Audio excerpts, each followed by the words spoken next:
Nabahala si Lilia nang mapansin ang sugat sa kanyang leeg. Mawawala kaya ito?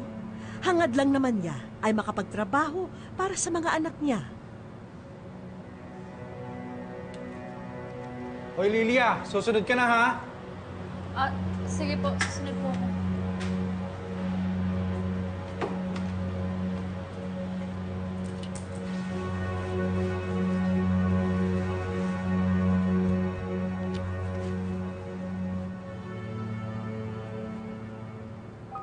Ayon sa initial test mo, meron kang malubhang sakit sa balat. It's either fungal or bacterial. Kailangan pa natin ng isang test para matukoy talaga natin kung ano yung sakit mo. Dok, kailangan po pa bang pumunta ng ospital? Wala kaming mga gamit dito eh. Pero, i-refer kita sa City Hospital. Mahal po ba ang test na yan, Dok? May kamahalan pero wala tayong choice. Kailangan natin matukoy yung sakit mo. Kailangan ka namin magamot ng maayos.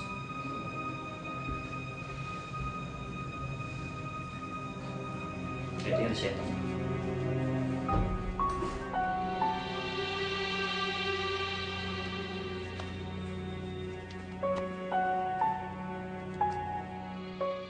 Dahil sa hindi maipaliwanag na karamdaman, nawala ang dating ganda at alindog ni Lilia.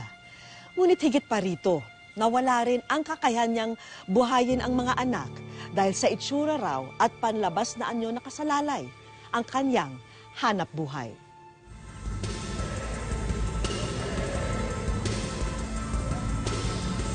Ang nagsimula bilang isang maliit na iritasyon, kumalat ng mabilis sa katawan ni Lilia.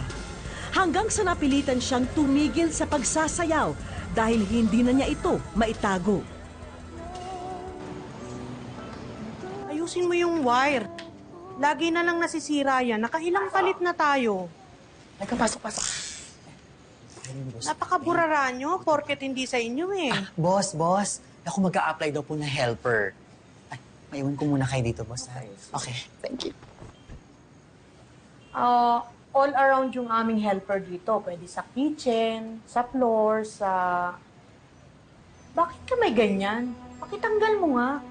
Ayoko makipag-usap sa panyo. Bilisan mo. Oh my.